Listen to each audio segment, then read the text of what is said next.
قلب الناصر ينصرنا قلب الناصر ينصرنا قلب الناصر ينصرنا۔ مومن کا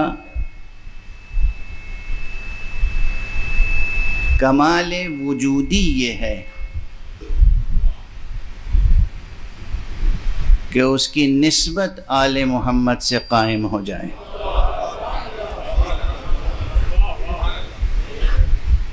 میں نے بہت سوچ سمجھ کے یہ ترکیبیں اور یہ لفظیں استعمال کی۔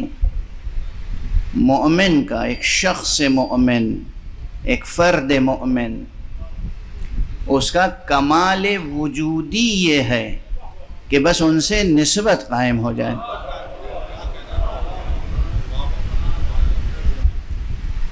آج دامن وقت میں گنجائش زیادہ نہیں ہوتی اور غالباً آج کچھ تاخیر سے شروع ہوئی ہے مجلس،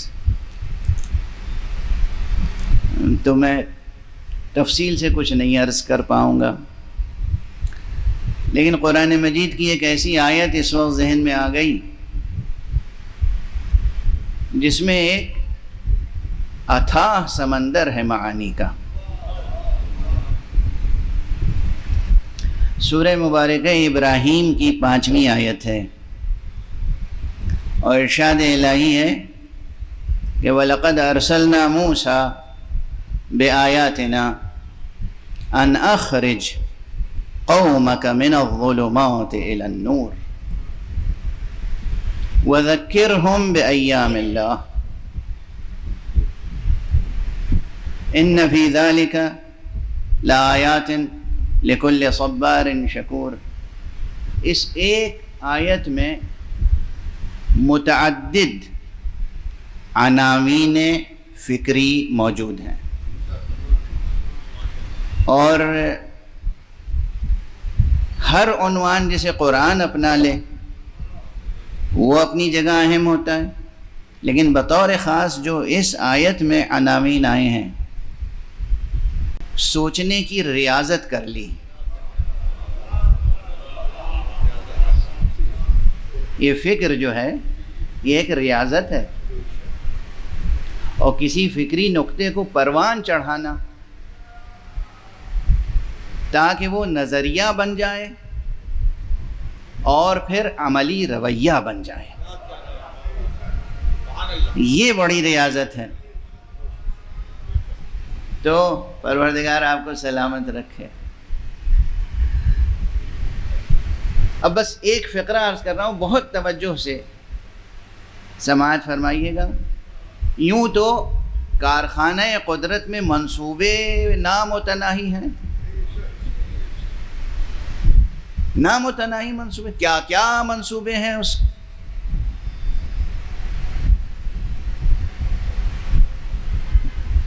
قادر مطلق کے،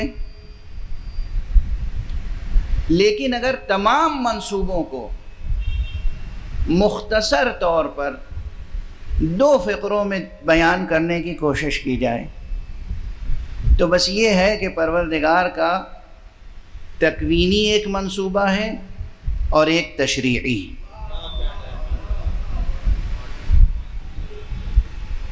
اور دونوں منصوبوں کی غرض اور غایت اور مقصد ایک ہے، اور وہ کیا ہے؟ عالم ہستی کو ظلمات سے نور کی طرف نکال کر لے جانا۔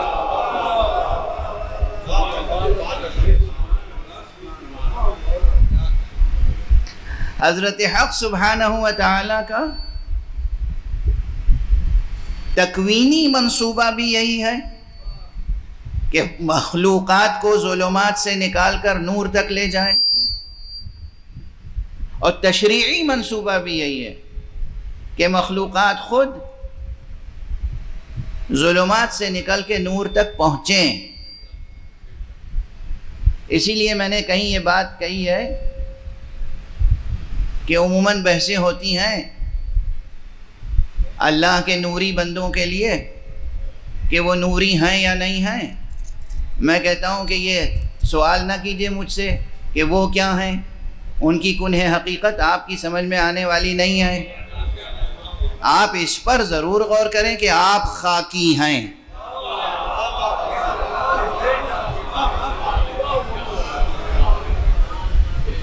آپ خاکی ہیں، اور بات یہاں ختم نہیں ہوتی۔ آپ خاکی ہیں اور پروردگار نے تکوینی سطح پر وہ استعداد، وہ صلاحیت، وہ جوہریت آپ میں ودیعت کی ہے، اور تشریعی سطح پر وہ پروگرام آپ کو دیا ہے، وہ شریعت آپ کو عطا کی ہے کہ اگر آپ اس کی مرضی کے پابند ہو جائیں تو خاکی ہونے کے باوجود انتہائے سفر زندگی میں آپ نوری ہو سکتے ہیں۔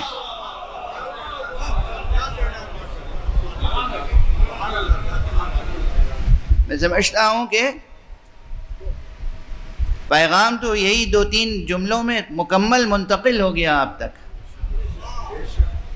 اور ہمارے ہم خاکی ہیں، آپ خاکی ہیں، اس میں کوئی شک ہے؟ ہم خاکی ہیں، آپ خاکی ہیں، مگر اس نے بار بار قرآن مجید میں کہا ہے کہ وہ ہے جو تم کو ظلمات سے نور تک نکالنا چاہتا ہے۔ ایک آیت تو یہی میں نے ابھی آپ کے سامنے تلاوت کر دی، ہمارے جناب نجم الحسن جعفری صاحب، پروردگار ان کا سایہ برقرار رکھے، صحت و عافیت سے رکھے۔ آج ان سے ایک سہو یہ ہوا ہے کہ میرے سامنے جو گھڑی ہوتی تھی وہ ہٹا دی ہے انہوں نے، لیکن میں پھر بھی کوشش کروں گا کہ سلسلہ بیان زیادہ دراز نہ ہو۔ ایک صلوات پڑھ دیجئے محمد وآلہ۔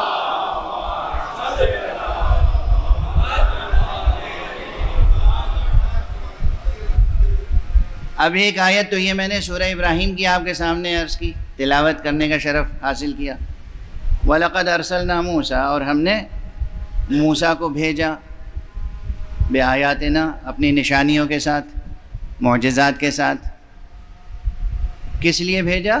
أَنْ أَخْرِجْ قَوْمَكَ مِنَ الظُّلُمَاتِ إِلَى النُّورِ، کہ تم اپنی قوم کو ظلمتوں سے نور کی طرف نکال کے لاؤ۔ اور اس کے بعد یہ خود ایک عنوان ہے، یعنی اگر پورا عشرہ صرف اسی فقرے پر دیکھیں نا، اخراج الناس، اخراج الخلق من الظلمات الى النور، مخلوقات کا، لوگوں کا، انسانوں کا، مومنین کا ظلمتوں سے نور کی طرف نکال کر لے جانا۔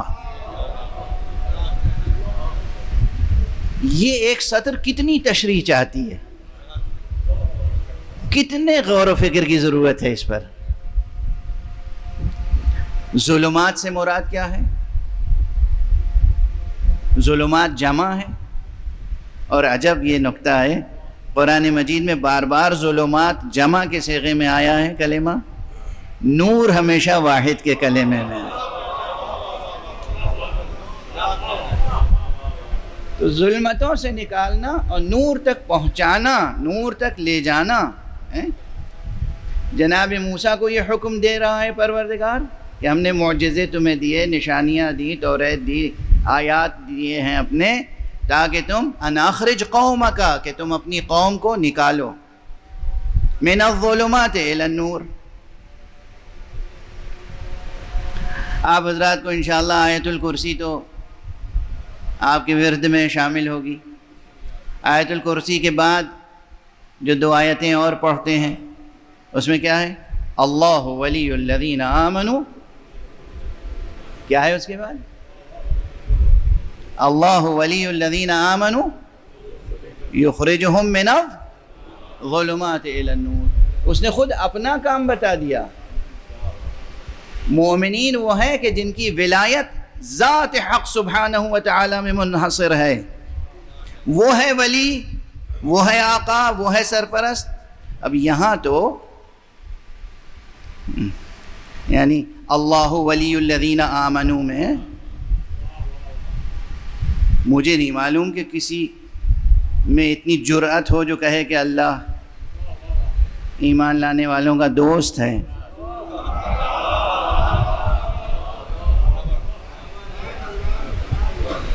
سیاق و سباق دیکھیے. اللہ ولی الذین آمنوا یخرجہم من الظلمات الی النور.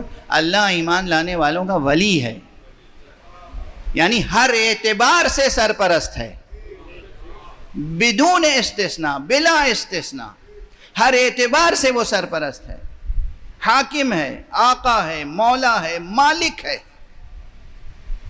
اللہ ولی الذین آمنوا.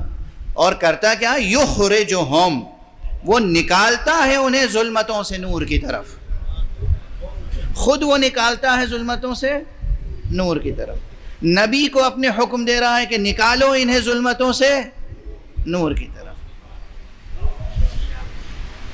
ایک آیت اور یاد آ رہی ہے اس وقت، غالباً سورہ مبارکہ احزاب کی 43ویں آیت ہے، اگر میرا حافظہ اس وقت خطا نہیں کر رہا ہے.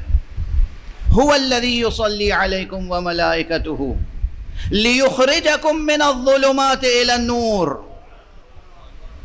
وہی ہے وہ پروردگار جو تم پر رحمتیں فرماتا ہے اور اس کے ملائکہ، تاکہ تم ظلمتوں سے نور کی طرف نکل کے جاؤ.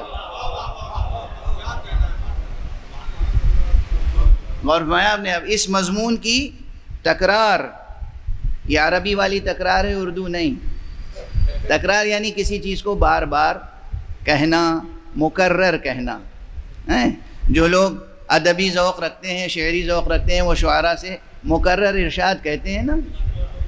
مکرر ارشاد کے معنی یہ ہوتے ہیں، بچوں کو بتا رہا ہوں، بزرگوں سے یہ سوء ادب نہیں کر سکتا میں. مکرر ارشاد کے معنی ہوتے ہیں کہ دوبارہ آپ اسے پڑھ دیں. یہ مکرر جو ہے وہ اسی سے تکرار، تکرار یعنی دوبارہ یا بار بار کہنا. تو یہ ایک مضمون پروردگار بار بار قرآن مجید میں ارشاد فرما رہا ہے. موسیٰ، تم کو ہم نے یہ کام سونپا ہے کہ اپنی قوم کو ظلمتوں سے نور کی طرف لے کر جاؤ. میں بحیثیت خالق، باری، مصور، میں بحیثیت مالک، میں بحیثیت مولا یہ کرتا ہوں کہ مومنین کو ظلمتوں سے نکال کے نور کی طرف لے جاتا ہوں. خوشنو دیے محمد و آل محمد بلند ترین صلوات.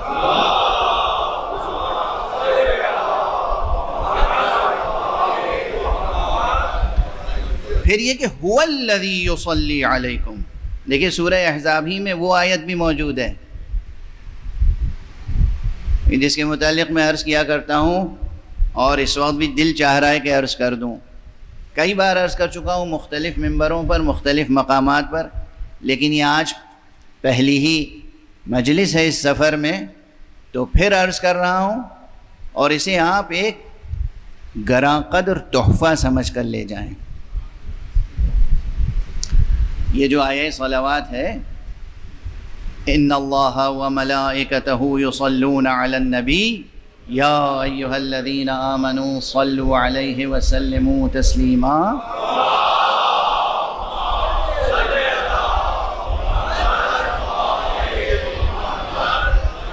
یہ خود کس قدر بے پناہ آیت ہے، اور اس میں علمی، فکری، فلسفیانہ اور مذہبی کتنے عناوین ہیں جن پہ گفتگو ہو سکتی ہے.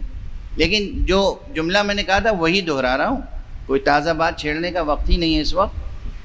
کہ دیکھیے وہ مالک ہے، وہ مالک ہے، قادر مطلق ہے، آقا ہے، خالق ہے، رازق ہے، محیی ہے، ممیت ہے، حی ہے، قیوم ہے. وہ ہے، وہ اپنے بندوں کو جو کام کرنے کے لیے بھی حکم دے، اسے حق ہے اور اس نے دیا ہے. سینکڑوں بلکہ ہزاروں احکام قرآن مجید میں ہیں. اقیم الصلاۃ، تم نماز پڑھو. آتوا الزکوٰۃ، تم زکوٰۃ دو. یہ کرو، یہ نہ کرو. محرمات یہ ہیں، واجبات یہ ہیں. پورے قرآن مجید میں تلاش کیجیے، جہاں بھی اس نے کوئی حکم دیا ہے، حکم حاکم کی حیثیت سے دیا. یہ عجب حکم ہے. یہ نہیں کہا تم یہ کرو.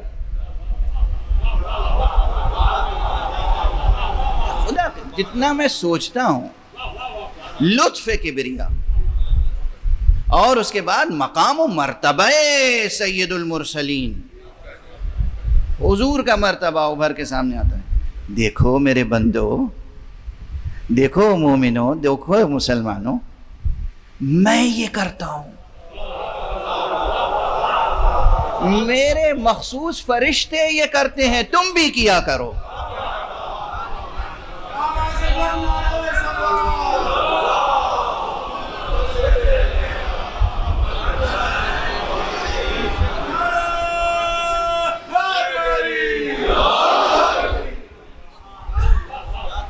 اور اسی لیے جب لوگ مجھ سے اکثر پوچھتے ہیں مولانا یہ مشکل ہے اور یہ مصیبت ہے اور یہ غم ہے اور یہ ہم ہے اور یہ درد ہے، یہ پریشانی ہے، تو میں ایک ہی بات کہتا ہوں کہ میں آپ کو وہ دعا بتا رہا ہوں جس سے برتر، جس سے افضل، جس سے کامل تر کوئی دعا ہو ہی نہیں سکتی۔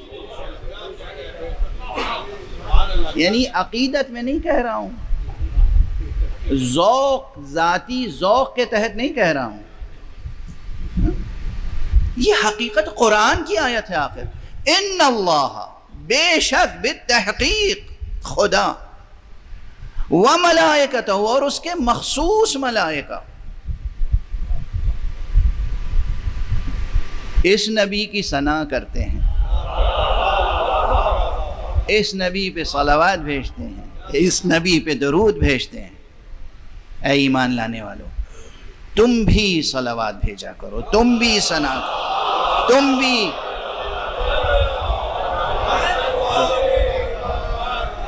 اس سے بڑی کوئی دعا ہو نہیں سکتی، اس سے بڑی کوئی دعا ممکن نہیں ہے۔ ایک چھوٹا سا فقرہ یاد آ گیا، حضرت امام ثامن الحجج، امام رضا علیہ السلام،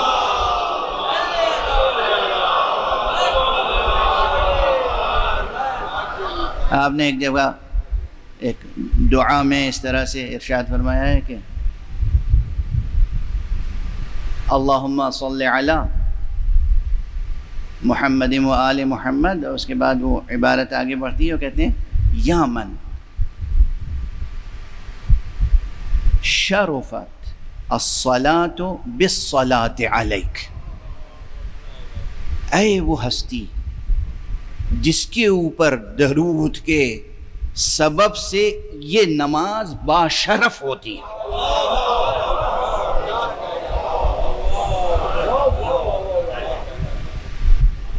کیا فقرہ ہے، کیا مضمون ہے! یہ نماز، اس کے مرتبے میں اضافہ ہوتا ہے، اس کے شرف میں اضافہ ہوتا ہے، اس کے وزن میں اضافہ ہوتا ہے، اس کی قدر و قیمت میں اضافہ ہوتا ہے۔ کس سے؟ وہ جو تشہد میں صلوات پڑھتے ہیں اس سے۔ اور سب لوگ تو تشہد میں صلوات پڑھتے ہیں صرف، کیا کہنا ان کا کہ جو اپنے رکوع میں بھی صلوات پڑھیں، سجدے میں بھی صلوات پڑھیں، تشہد میں بھی صلوات پڑھیں، قنوت میں بھی صلوات پڑھیں، کتنی وزنی ہوگی وہ نماز۔ تو اگر جلدی نہ ہو، شرعی مجبوری نہ ہو، ذرا اطمینان سے نماز پڑھنے کا موقع ہو، تو صلوات ترک نہ کیجیے گا، نہ رکوع میں، نہ سجدے میں، نہ تشہد میں، نہ قنوت میں، ایک صلوات پڑھ دیجیے محمد۔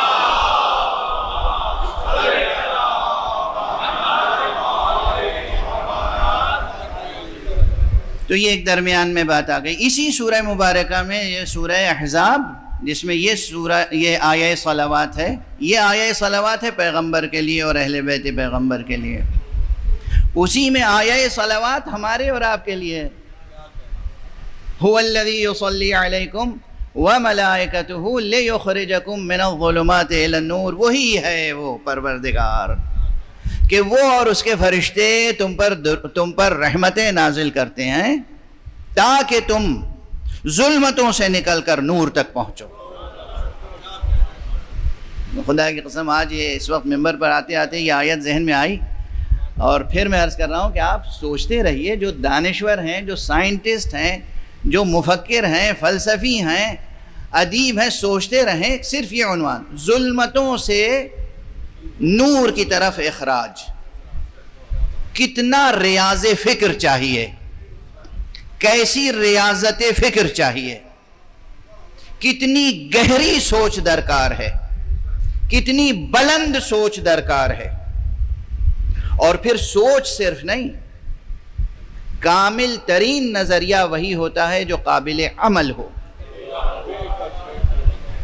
کامل ترین نظریہ وہی ہوتا ہے کہ جو انسان کی زندگی کو ایک مستحکم طرز حیات عطا کرے۔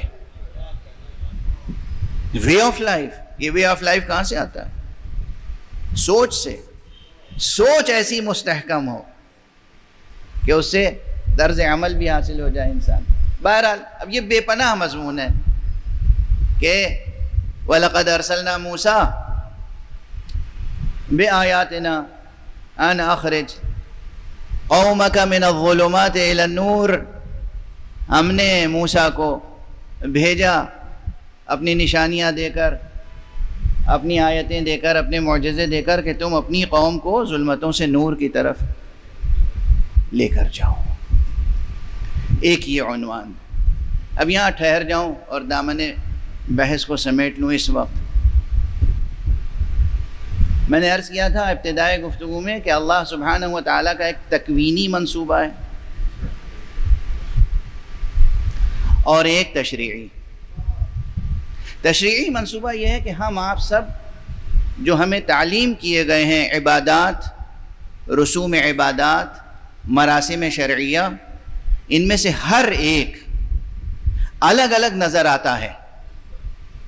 ہر فریضہ، ہر واجب، ہر مستحب الگ الگ نظر آتا ہے۔ نماز الگ ہے، اس کی ایک شکل و صورت، روزہ ایک الگ حقیقت ہے، زکوٰۃ ایک الگ حقیقت ہے، حج ایک الگ حقیقت ہے، عمرہ ایک الگ حقیقت ہے، زیارت ایک الگ حقیقت ہے، اور اسی طرح۔ لیکن ان تمام میں ایک جوہری عنصر مشترک ہے، یہ سب کے سب دراصل انسان کو ظلمتوں سے نکال کر نور تک لے جاتے ہیں۔ چاہے نماز ہو، چاہے روزہ ہو، چاہے حج ہو، چاہے زکوٰۃ ہو، چاہے خمس ہو، چاہے صدقات ہو، چاہے کسی یتیم کے سر پہ ہاتھ رکھ دینا ہو، چاہے کسی بیوہ کا سہارا بن جانا ہو، چاہے کسی فقیر کی بھوک مٹا دینا ہو، چاہے کسی مسکین کا سہارا بن جانا ہو، ہر وہ عمل جس کو شریعت نے تجویز کیا ہے مقام تشریع میں، تمام اعمال میں بظاہر ان کی صورتیں، ماہیتیں، حقیقتیں الگ نظر آتی ہیں، مگر یہ سب کے سب ایک انسان مومن کو ظلمتوں سے نکال کے نور تک لے جانے والی چیزیں ہیں۔ اور اب مقام تکوین میں، مقام تکوین کیا ہے؟ مقام تکوین تو مخصوص ہے حق سبحانہ و تعالیٰ کے لیے، وہ جو چاہتا ہے کرتا ہے۔ اس نے اس نظام زمان و مکان کو، اس نظام دہر کو، اس عالم ہستی کو بنایا ایسا ہے، اور اس میں وہ حرکت جوہریہ رکھی ہے، وہ جوہری حرکت رکھی ہے کہ یہ خود ظلمتوں سے نکل کے نور کی طرف جا رہا ہے پورا عالم ہستی۔ یہ لطف پروردگار ہے، اور طرح طرح سے اسے بیان کیا۔ کہیں کہا مثلا کہ یا ایھا الانسان انک کادح الی ربک کدحا فملاقیہ، اے انسان کشا کشا تو اپنے رب کی طرف لے جایا جا رہا ہے، یہاں تک کہ اس سے ملاقات ہو جائے، لقائے رب حاصل ہو جائے۔ لقائے رب کے بعد پھر کوئی منزل رہ جاتی ہے؟ کہیں اور مختلف اسالیب میں، لیکن چونکہ ایصال ثواب کے عنوان سے مجلس ہے، اور میں گزشتہ اپنی تقریروں میں ایک عنوان بار بار ذکر کرتا رہا ہوں، جمالیات موت، ہوگا ذہنوں میں۔ موت کی سب سے بڑی جمالیاتی قدر یہ ہے کہ یہ وہ لمحہ ہوتا ہے جب انسانی روح ظلمات بدن سے نکل کے عالم نور کی طرف پہنچتی ہے۔ مگر جتنی بھی جمالیات موت کے ساتھ وابستہ ہیں، حقیقت یہ ہے کہ وہ سب ایک انسان مسلم و مومن کے لیے ہیں، غیر مومن کے لیے نہیں، غیر مومن کے لیے نہیں ہے۔ اگر موت کی جمالیاتی قدریں ہیں، موت کی جمالیاتی حقیقت ہے، تو وہ صرف مخصوص ہے مومن و مسلم کے لیے۔ اب اس پر ایک چھوٹی سی مشہور روایت سرسری طور پر جلدی سے عرض کر دوں اور آگے بڑھ جاؤں۔ یہ مشہور مکالمہ ہے، بہت مرتبہ آپ حضرات نے سنا ہوگا کہ امام جعفر صادق علیہ السلام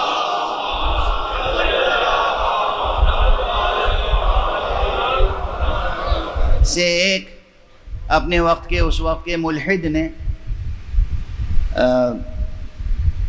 سوالات کیے اور کہا نہ خدا ہے نہ آخرت ہے، منکر،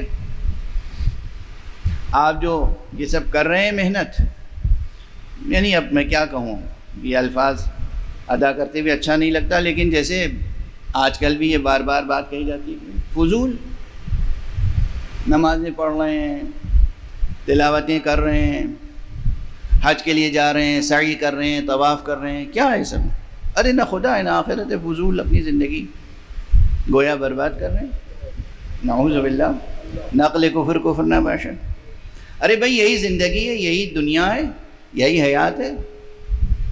There is no God, just enjoy your life۔ ایک یہ نظریہ ہے۔ تو اس نے کہا کہ یہ آپ کیوں مشقتیں کر رہے ہیں؟ امام علیہ السلام نے کیا لمحہ تھا، کیا نفس معصوم میں کیا تاثیر ہوتی ہے، کتنے فکری سوالات ہوں گے اس کے پاس۔ جو لوگ فلسفی ہوتے ہیں یا جو لوگ متفلسف ہوتے ہیں، دونوں میں فرق ہے نا۔ ایک تو ہوتا ہے فلسفی اور ایک ہوتا ہے کہ اسے فلسفے سے کوئی یعنی فکر مستحکم نہیں ہے، منطق درست نہیں ہے، مگر پھر بھی فلسفیانہ باتیں کرنے کا شوق ہے، تو ہم انہیں کہتے ہیں متفلسف۔ جیسے ایک صوفی ہوتا ہے، واقعی صوفی صافی ہوتا ہے، پاک دل، پاک نہاد، پاکیزہ عمل، اور ایک ہوتا ہے متصوف، صوفی بننا اور فلسفی بننا۔ ایسے ہی شاعری میں ہے، کوئی ہوتا ہے شاعر، فطری شاعر ہوتا ہے، اور کوئی ہوتا ہے متشاعر، طبیعت موضوع نہیں ہے، بحر و وزن پر قابو نہیں ہے، قافیہ ردیف کا کوئی شعور نہیں ہے، مگر شعراء کی صف میں بیٹھنے کا شوق ہے، تو شعر پر شعر کہے جا رہے ہیں۔ تو وہ چاہے فکر و فن کا شعر نہ ہو، جنگل کا شعر ہو، مگر بہرحال تو بہت سے لوگ متفلسف ہیں، کیا کیا سوالات ادھر ادھر سے لے کے آتے ہیں۔ کتنے سوالات اس ملحد کے ذہن میں ہوں گے، فکری، عملی۔ آپ نے بس ایک جملہ کہا اور اس طرح کہا، اسے کہتے ہیں تاثیر کلام معصوم۔ خوشنودی محمد و آل محمد بلند ترین صلوات۔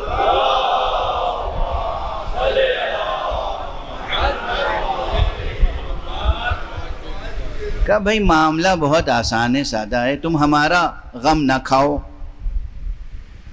اگر واقعاً اس زندگی کے بعد کوئی زندگی نہیں ہے تو بھئی کیا ہوگا؟ جو کچھ ہم نے محنت مشقت کی اس کے صلے میں ہمیں کچھ نہیں ملے گا۔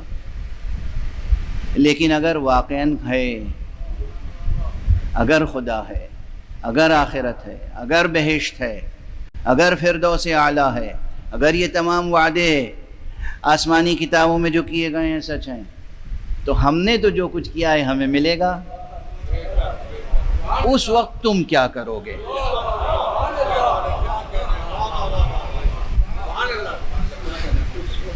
اب دیکھیے یہ اسی جملے کے وضاحت ہو گئی اچھی طرح سے کہ موت کی جمالیات، موت سے وابستہ جو بھی جمالیاتی قدریں ہیں وہ وقف ہیں، مخصوص ہیں انسان مومن کے لیے، غیر مومن کے لیے نہیں۔ مومن ہوگا تو اس کے لیے زندگی جمالیات بن جائے گی۔ میرا خیال ہے کہ آج وقت گزر گیا تیزی کے ساتھ، اور تشنگی تو مجھے بھی محسوس ہو رہی ہے، لیکن بہرحال اب ایک جملہ کہہ کے دامن بیان کو بالکل سمیٹ۔ ہمارے آپ کے لیے تو جمالیات موت میں ایک سب سے بڑا جمالیاتی عنصر یہ ہے کہ پیغمبر اکرم صلی اللہ علیہ وآلہ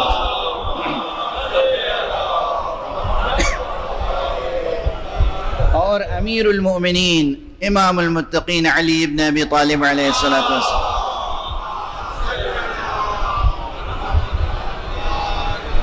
محمد و آل محمد بلند ترین صلوات.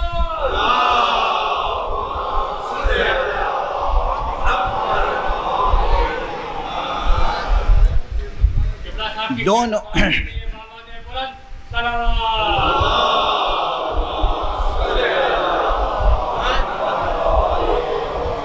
دونوں معصوموں نے یہ وعدہ کیا ہے، اور یہ کوئی ایک روایت نہیں ہے، صرف میں نے اس موضوع پر تلاش کرنے کی کوشش کی، جستجو کی، تو یہ مضمون تقریباً ہمارے ہاں تو متواتر کے درجے تک پہنچتا ہے، اللہ اقل یہ کہ وہ مستفیضہ ہے مضمون، یہ روایت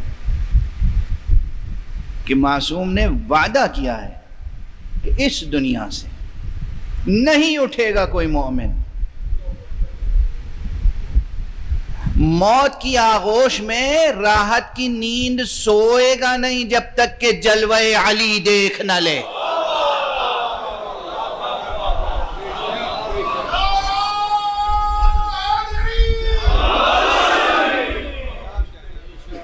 آپ بتائیے، اپنے دلوں پہ ہاتھ رکھ کے بتائیے، اس سے بڑی موت کی کوئی قدر و قیمت ہو سکتی ہے؟ دنیا والے ہمیں موت سے ڈراتے ہیں، ہم تو موت کا اشتیاق کے ساتھ انتظار کرتے ہیں، وعدہ ہے۔ اور اس ضمن میں بس ایک روایت تیزی سے یاد دلا کے آگے بڑھ جاؤں،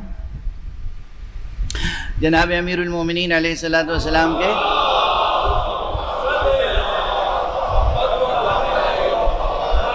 ایک بہت مخلص صحابی تھے، بہت مخلص، اور ان کا نام تھا حارث ہمدانی،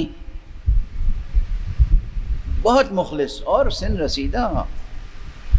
ان کا عالم یہ ہو گیا تھا آخری عمر میں کہ بغیر سہارے کے چل نہیں پاتے تھے۔ روایت یہ ہے کہ ایک مرتبہ وہ آئے اور غالباً معمول کے مطابق وقت پر نہیں آئے، غیر معمولی طور پر وہ آئے اس دن، غیر معمولی طور پر، اور پیروں کو ٹھوکریں لگ رہی تھیں، سنبھالتے ہوئے آگے بڑھے۔ حضرت امیر اپنی جگہ سے اٹھے، آگے بڑھ کے سہارا دیا۔ حارث اس وقت کیسے آ گئے؟ کیا سبب ہے؟ جواب میں بس ایک فقرہ کہا، حبک یا علی۔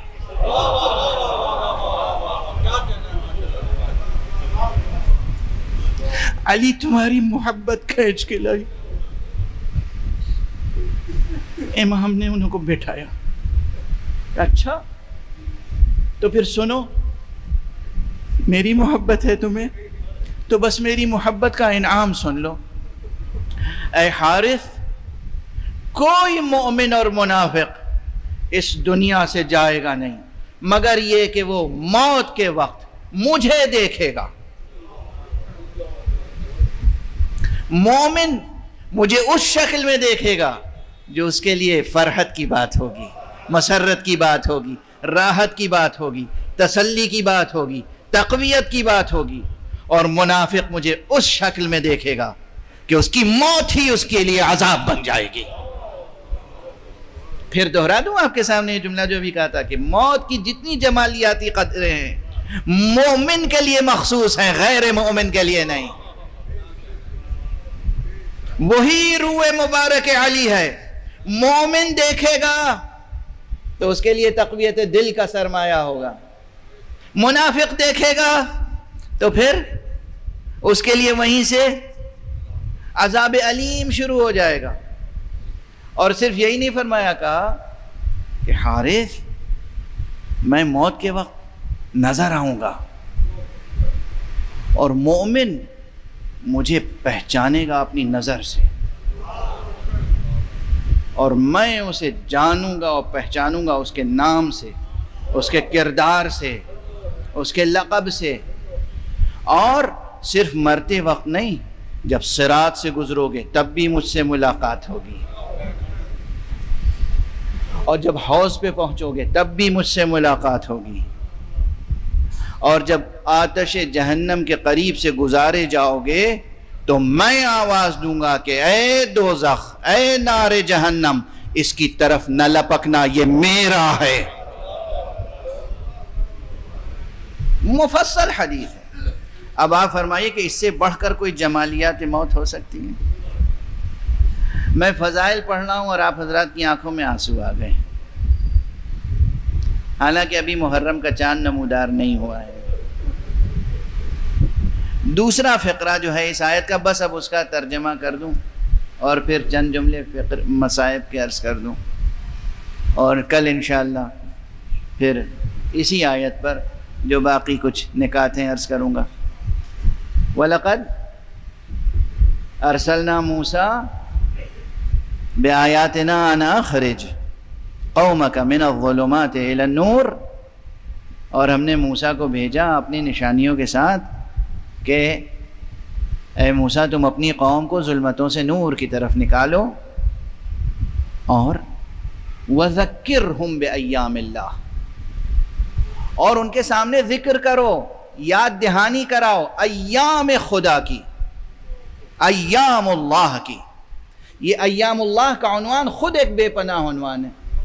10 دنوں تک ایام اللہ کے عنوان پہ گفتگو ہوتی رہے تب شاید کچھ بات بن سکے۔ ایام اللہ سے کیا مراد ہے، مفسرین کے درمیان بہت اختلاف ہے، لیکن بہرحال قرآن مجید کا یہ فقرہ، یہ ترکیب بہت واضح ہے کہ کچھ دن ہیں وہ جنہیں اللہ نے اپنی ذات کے ساتھ مخصوص کیا ہے، ایام اللہ۔ مفسرین کے درمیان یہ ہے کہ ایام اللہ سے مراد وہ دن ہیں جن دنوں میں آسمان سے سرکش قوموں پر عذاب نازل ہوئے، یہ ایک تفسیر ہے۔ ایک تفسیر یہ ہے کہ ایام اللہ سے مراد وہ ایام ہیں، وہ مخصوص دن ہیں جو گزشتہ انبیاء کی تاریخوں میں اور ان کی قوموں پر اللہ کی طرف سے خاص نعمتیں نازل ہوئیں۔ کچھ کہتے ہیں کہ ایام اللہ سے مراد وہ ایام ہیں کہ جن میں اللہ کی راہ میں مومن قوموں نے جہاد کیا۔ مختلف تفسیریں، میں ان تمام تفسیروں کو اگر جمع کروں اور مفہوم کو واضح کرنے کے بعد مصداق کی تعیین کروں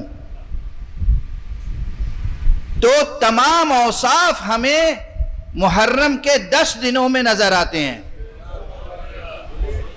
کہ یہ محرم کے 10 دن بھی ایام اللہ میں شامل ہیں۔ کیوں؟ ایام اللہ میں اس لیے شامل ہیں کہ اہل بیت کے تعلق سے امت کو جو مبتلا کیا گیا ہے اور اس امتحان میں ناکام ہو کر امت جو عذاب الہی کی مستحق بنی ہے۔ دیکھیے کچھ تو ابھی مسلسل واقعہ کربلا کے بعد سے قیامت تک یہ امت سرسبز ہونے والی ہے نہیں۔ بہت معذرت کے ساتھ، بہت معذرت کے ساتھ، جب تک حق محمد و آل محمد کو قبول نہ کرے گی ملت، اس وقت تک سرفرازی اس کے صحیفہ عمل میں نہیں آ سکتی۔ خدا کی قدر سیکھو، محمد کی قدر سیکھو صلی اللہ علیہ وآلہ وسلم، آل محمد کی قدر سیکھو۔ ایک طرف ملت امت مبتلا ہوئی، دوسری طرف نعمتیں نازل ہوئی جن پر نازل ہونی تھی، تیسری طرف جہاد کیا اور وہ حق ادا کیا جہاد کا کہ ویسا جہاد نہ ان جہاد کرنے والوں سے پہلے کسی نے حق ادا کیا تھا نہ ان کے بعد۔ لکھیے تاریخ اسلام، لیکن اگر ایمانداری کے ساتھ، انصاف کے ساتھ، غیر جانبداری کے ساتھ، مکمل دیانت داری کے ساتھ تاریخ لکھیں گے تو تاریخ کربلا میں نظر آئے گا کہ کیا جہاد کیا ہے، کس نے کیسا کیسا جہاد کیا ہے۔ اس میں سے تو ایک ایک فرد ایک ایک لشکر تھا، ایک ایک فرد ایک ایک لشکر تھا۔ کربلا کی تاریخ پر بہت کچھ لکھا گیا ہے، لیکن ابھی بہت کچھ لکھا جانا باقی ہے۔ آج وقت تمام ہو گیا۔ ایک مومن، ایک متقی، ایک عزادار امام حسین کے ایصال ثواب کی مجلس ہے، ایک بانی عزا خانہ کے ایصال ثواب کی مجلس ہے، اور یہ مجلس گویا کہ استقبال محرم کی مجلس بھی ہے۔ تو استقبال عاشوراء میں کئی قربانیاں ہوئی ہیں۔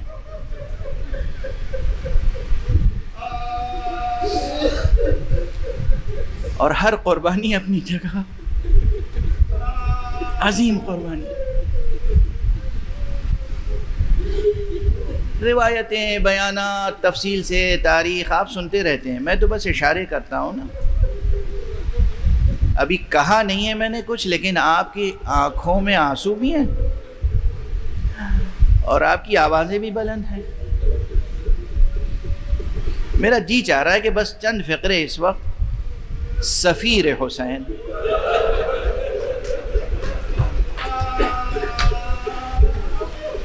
حضرت مسلم ابن عقیل کے مصائب کے عرض کر رہا ہوں۔ مسلم حضرت امام بخاری نے اپنی تاریخ کبیر میں جناب مسلم نے عقیل کا ذکر کیا ہے۔ حضرت امام بخاری نے تاریخ کبیر میں، اور اس میں ایک وصف یہ لکھا ہے کہ مسلم ان لوگوں میں سے تھے جن کا چہرہ، جن کے شمائل شبیہ پیغمبر تھے۔ ان چند افراد میں جن میں مشابہت تھی پیغمبر سے، ان میں ایک مسلم بھی تھے۔ اب میں کس منہ سے یہ بیان کروں کہ قبل اس کے کہ کربلا میں شبیہ پیغمبر کو پامال کیا جائے،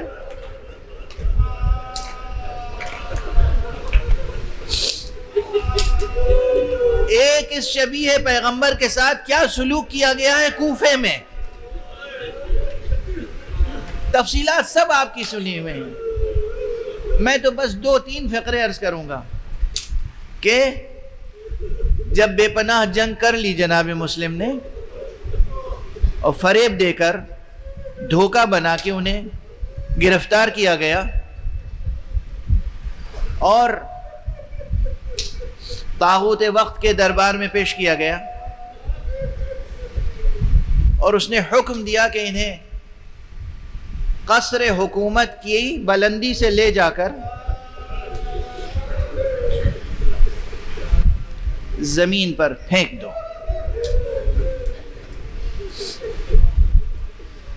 اس سے پہلے جب قصر میں داخل ہو رہے تھے تو قصر کے دروازے پر ٹھنڈے پانی کی سراہی رکھی ہوئی تھی۔ جناب مسلم نے کہا کہ مجھے اس میں سے پانی پلا دو، تو اشقیاء نے کہا کہ مسلم، تمہیں ایک قطرہ آب نصیب نہ ہوگا جب تک کہ تم فلاں و فلاں کی بیعت نہ کر لو۔ اور جب جناب مسلم نے انکار کیا اور وہی پیاس کی کیفیت باقی رہی، تو میں ایک جملہ عرض کروں، 2 چیزیں ہوتی ہیں۔ ایک ہوتی ہے مواسات۔ مواسات کے معنی ہے عملاً غمخواری کرنا، کسی کے غم میں شریک ہونا، کسی کی مصیبت میں شریک ہونا، کسی کے درد دکھ میں شریک ہونے کو کہتے ہیں مواسات۔ جناب مسلم نے صرف سفارت نہیں کی ہے، حسین پر پڑنے والی مصیبتوں کے ساتھ غمخواری عملاً کی ہے۔ اگر حسین پیاسے شہید ہونے والے تھے تو مسلم بھی پیاسے شہید ہوئے۔ اور بس 2 جملے کہہ کے التماس دعا کروں کہ جب دارالعمارہ کی بلندی پہ لے جایا گیا تو مسلم کے ہاتھوں کو باندھ دیا گیا.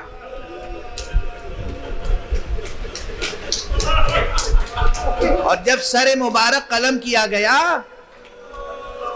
تو جسم کو زمین پر پھینکا گیا اور اس طرح پھینکا گیا کہ بدن کی ہڈیاں ٹکڑے ٹکڑے ہو.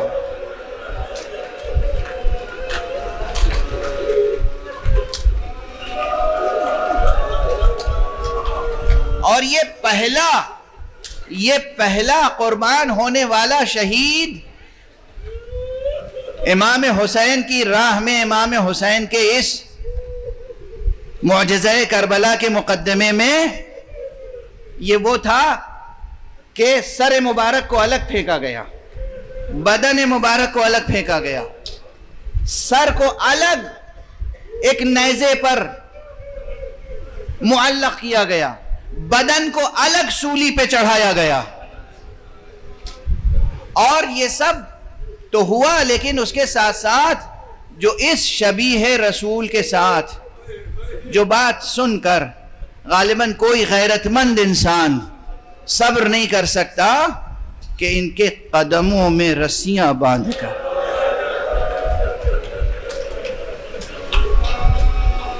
کوفے کی گلیوں میں پھرایا گیا، تشہیر کی گئی اور بچوں کو للکارا گیا کہ وہ اس کی زیادہ سے زیادہ بے ادبی کریں. وہاں آقا حسین کے لاشے کو گھوڑوں سے پامال کیا گیا، اور یہاں حضرت مسلم کے لاشے کے ساتھ ہر وہ درد جو سرکار سید الشہداء پر وارد ہوا ہے، جناب مسلم نے اس میں مواسات سے کام لیا، ہر درد میں شریک، ہر دکھ میں شریک. پروردگار ہماری اس مختصر مجلس عزا کو قبول فرما. پروردگار ملت اسلامیہ کے جوانوں میں یہ جذبہ بیدار فرما دے کہ ہمیں بھی سرکار سید الشہداء امام ابو عبداللہ الحسین کے ساتھ مواسات کا کردار بجانا.